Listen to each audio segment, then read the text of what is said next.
Mag-abroad kaya muna ako. Pwede naman ako kumuha ng vocational course habang nag-guard ako. Para makabili na tayo ng sarili natin pahay sa Cabiao. Remove natin. Tapos konting negosyo para sa future ni baby. Mahal na mahal kita. Ako din. Mahal din kita.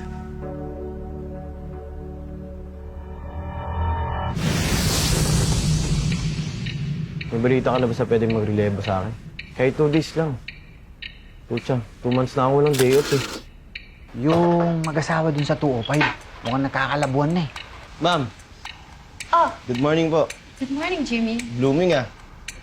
Kanina dun sa Unit 26, yung bakla. Tanghaling tapat, niyayaya ako. Punta ka sa unit ko, ha? Nagluto ako ng sopas. Halika, dali. May bagong lipat dun sa 422. Ang lupit nung dating. Parang super wild, red hair.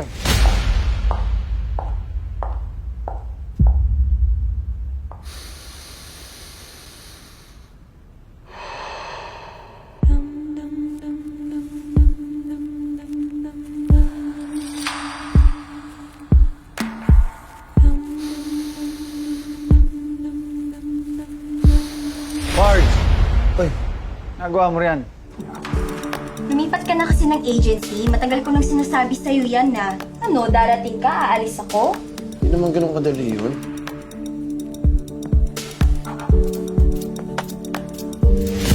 Ikaw talaga makakalimutin ka na. May nalimutan ka rin ba, Jimmy? Surprise sana kita eh.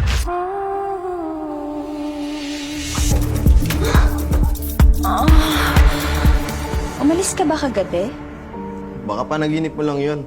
Kahit ganito lang ako, kaya kong tumingin ng diretso sa mga mata ng asawa ko. Mahal mo ako? Nang walang kurap, nang walang nililihim. Importante yun, Pards. Pagkatao mo na ang pinag-uusapan, pagkalalaki mo. Responsibilidad ng pagiging lalaki. Marado kasi yung lababo ko eh. Kaya mong ayusin yung bara? Opo.